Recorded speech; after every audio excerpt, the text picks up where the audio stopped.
Oh, Michel, vous êtes tout bronzé, dis donc. Ouais, je sais, j'étais en vacances dans le sud. Vous avez fait quoi, vous? Je me suis maté un tas de films au ralenti, c'était trop bien. Ok. Bonjour à tous et bienvenue dans Fort Accord, votre analyse d'après-film en compagnie de Michel, le spécialiste technique de l'émission. Bonjour Michel. Bonjour Michel, une perche dans le plan, un costume de monstre mal fait, rien ne m'échappe. Au fait, vous saviez peut-être pas, mais on fête pile poil les 30 ans de l'Empire contre-attaque. Oui, non, mais ça je savais, hein. Non seulement je suis fan de Star Wars, mais en plus c'est mon préféré des 6 épisodes. Ça tombe bien parce que je vais bien le défendre, on va en parler dans l'émission. Oh non, non, non, Michel, on a déjà fait le premier Star Wars, on avait dit plus Star Wars. Non, mais on va faire comme une sorte d'hommage. Ok, donc pas de méchanceté. Aucune.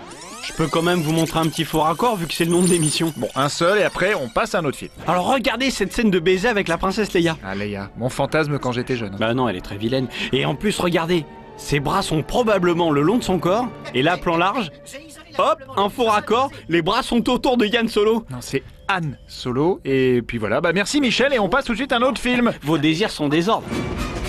Dans cette scène, Chewbacca... Non, mais c'est encore l'Empire contre-attaque, ça. J'avais rien promis, regardez. Je zoome un petit peu, Chewbacca est ici. On voit bien qu'il monte dans le vaisseau, et sur le plan d'après, bah il monte dans le vaisseau. Alors qu'il était déjà monté, vous me suivez? Oui, mais on avait dit un seul fort accord, Michel, et puis Chewbacca a très bien pu descendre.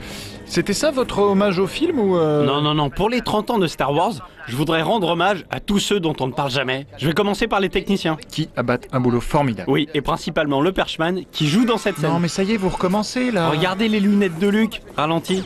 Ici, vous voyez? Bah c'est le Perchman. Non, moi je veux juste un bâton avec un truc large au bout. Dans le cinéma, on dit une perche et un micro, Michel. Et là, j'imagine que vous voyez un gros Yeti blanc. Dans le cinéma, on appelle ça un wampa, Michel. Non, dans le cinéma, on appelle ça un technicien. Pause. Avec un t-shirt rouge, qui a pas les moyens de se payer un costume entier. C'est comme le mec dans le costume de Chewbacca, ils auraient pu lui faire des sortes de pieds de Yeti. Au lieu de ça, ils lui ont laissé garder ses grolles. Pause. Vous voyez les semelles? Oui, bon, on n'est pas censé faire pause quand on regarde un film. Ça dépend, si on veut faire pipi. Par exemple, imaginons que j'ai une envie pressante, maintenant. Eh ben, je verrai le caméraman, c'est ballot, hein. Bon, vous allez arrêter ça tout de suite, Michel. Là, vous me la faites à l'envers, c'était pas du tout prévu comme ça, l'émission. Non, mais les gens ont envie de savoir la vérité. Y'a que vous pour croire à un film en carton-pâte. Ça veut dire quoi, ça?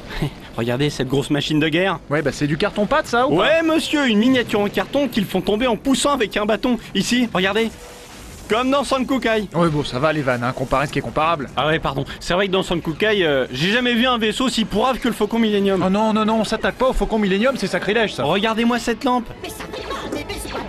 Ah, il est solide, le vaisseau, hein. Et du côté obscur de la Force, c'est tout aussi bidon. C'est sûrement le même type qui a construit les vaisseaux des méchants. Regardez, il suffit d'une petite secousse pour que cette console en carton-pâte se détache du mur. Les pauvres figurants sont obligés de la remettre eux-mêmes. Il y a soudain un grand trouble dans la force. Qui s'appelle Michel. Je l'ai senti. Nous avons un nouvel ennemi. Pardon, mais j'aime bien faire des petits montages comme ça. Ouais, je sais. Bon, je m'attaque à Dark Vador. Oh non, c'est le plus grand méchant de l'histoire du cinéma, Michel. Ouais, peut-être, mais en tout cas, son sabre, bah il marche pas. Regardez ici, il y a un laser, et hop, ici, il y en a plus. Cette faute envers moi était la dernière. Non, c'était la première. Regardez-le, le grand méchant.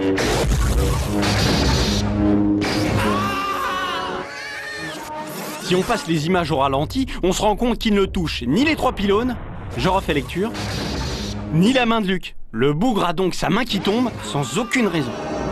Non, ce n'est pas vrai.